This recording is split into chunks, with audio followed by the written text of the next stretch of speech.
You're listening to Soap Dirt, the latest in television entertainment news. Hey there, Days of Our Lives fans. Today we want to talk to you about characters on days that should have been left dead. Days of Our Lives, of all soaps, is the king of resurrections. There is nothing that can happen to you in Salem where you cannot come back from the dead.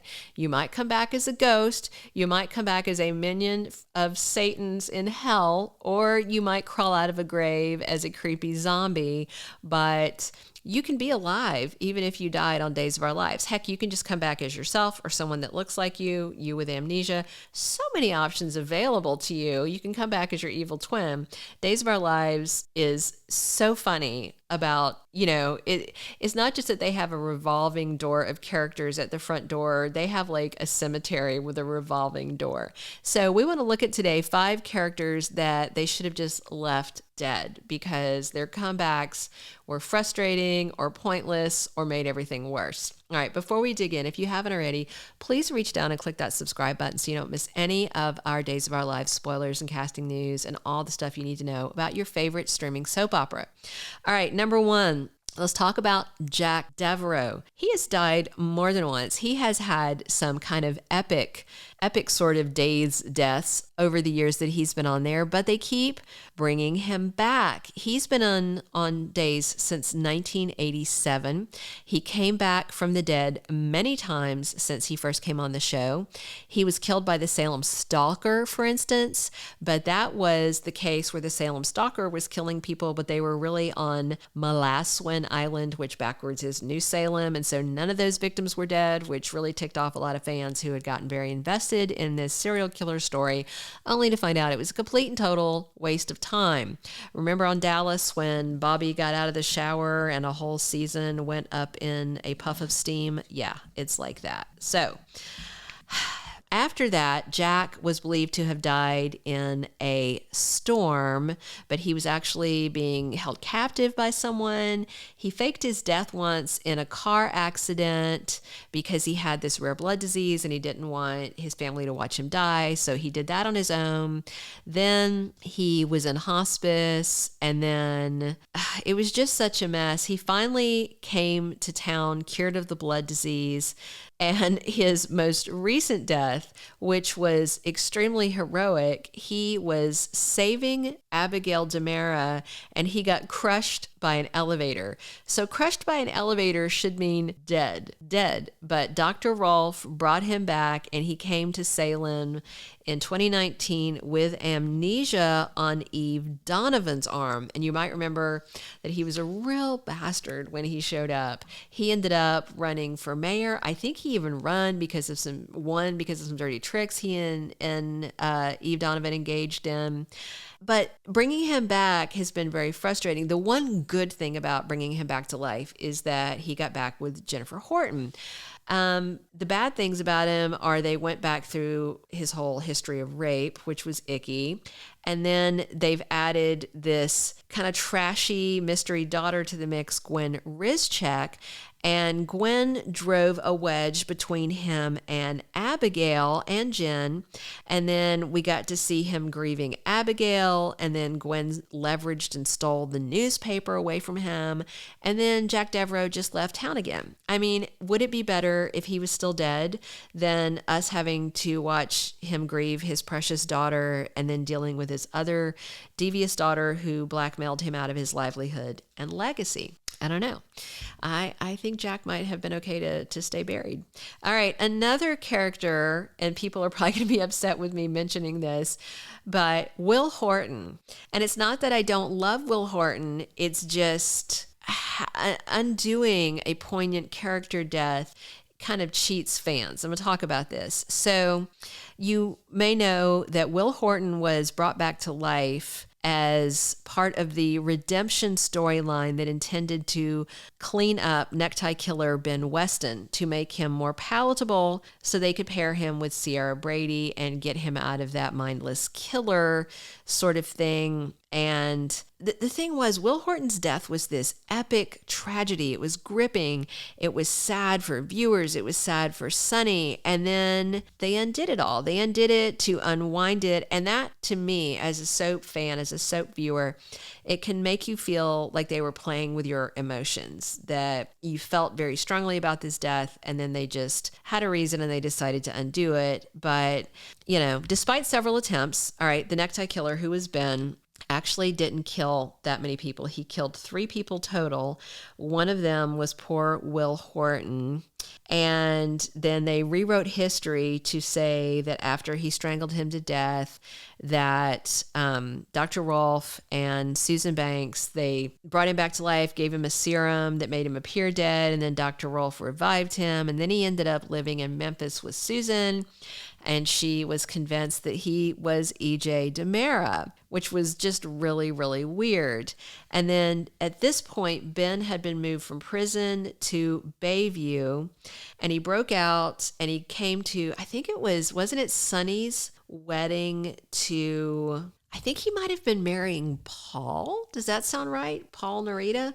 It's stretching my brain to think back that far, but he came to the wedding and he said Will was alive. And so Will eventually came back to Salem and eventually got his memories back. And you might remember that it was really peculiar because his mom, Sammy Brady, made Ben reenact the strangling scene, trying to help him get his memories back. In the end, it did work. But my issue is not having Will back. I adore Will. My issue is that when you build up something and you rip our hearts out, then it kind of feels cheapened in a way when you undo it just for convenience sake. All right, this next one came from one of our Days of Our Lives writers here at Soap Dirt. So it's very interesting, and I get it. Nicole Walker. And our writer's not the only one that has mentioned her. There's a faction of fans who are not thrilled that Days of Our Lives brought Nicole back from the dead because often Nicole leaves nothing but heartache in her wake. She's a love 'em and leave 'em kind of gal, but at the same time, while she's perpetrating things, she also likes to play victim.